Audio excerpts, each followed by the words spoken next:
এই যে ঈদ আসছে এখন প্রতি পরিবারে কোলাহল শুরু হবে। কিসের কোলাহল? হ্যাঁ, আমাকে তোমার ইনকাম থেকে আমাকে কিছু কিনে দাও না, এটা সেটা, যেমনটা আমরা দেখলাম চট্টগ্রামে আহ স্বামী স্ত্রীর কেনাকাটাকে জের ধরে স্বামীর চলে যাওয়া।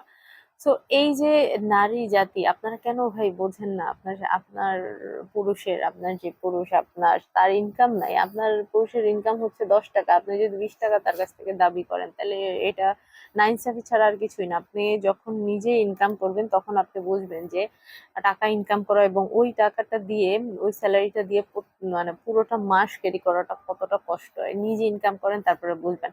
সো আমি নারীদেরকে বলবো, ভাই ঈদ আসছে, ঈদ আসবে যাবে, ঈদে কেন কেনাকাটা করতে হবে? হ্যাঁ ঠিক আছে, ঈদের দিন নতুন জামা পরতে হয়, বাট আপনার সামর্থ্য অনুযায়ী আপনি করেন, তাই না? আমি মানে আমার পার্সোনালি বলতেছি, এই যে কেনাকাটা নিয়ে এই যে দ্বন্দ্ব, এই যে এত কিছু, মরে গেলে ভাই কই যাবে এগুলা? কোথাও যাবে না। তো শান্তি হচ্ছে অনেক অনেক অনেক কিছু ম্যাটার করে। তো শান্তিতে থাকেন, আপনার সামর্থ্য অনুযায়ী আপনি কেনাকাটা করেন। ভাই দেখি যে রমজান আসলে এই দেশের মানুষ নাকি ফকির, হ্যাঁ। রমজান আসলে মার্কেট গুলাতে গেলে, ধনী গরিব সবগুলাতে মার্কেট গুলাতে গেলে বোঝা যায় যে,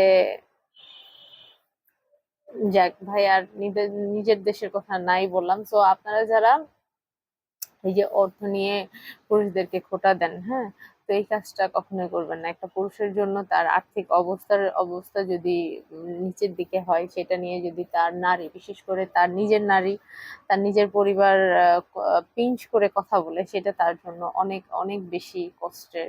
আর সেটা অনেক সময় পুরুষরা নিতে পারে না। সো আহ এই জিনিসটা আপনাকে বুঝতে হবে। আপনি না বুঝলে তো অন্য মানুষ এসে বুঝবে না। সো আপনারা এমন কিছু করবেন না যেটার কারণে সারা জীবন কান্না করতে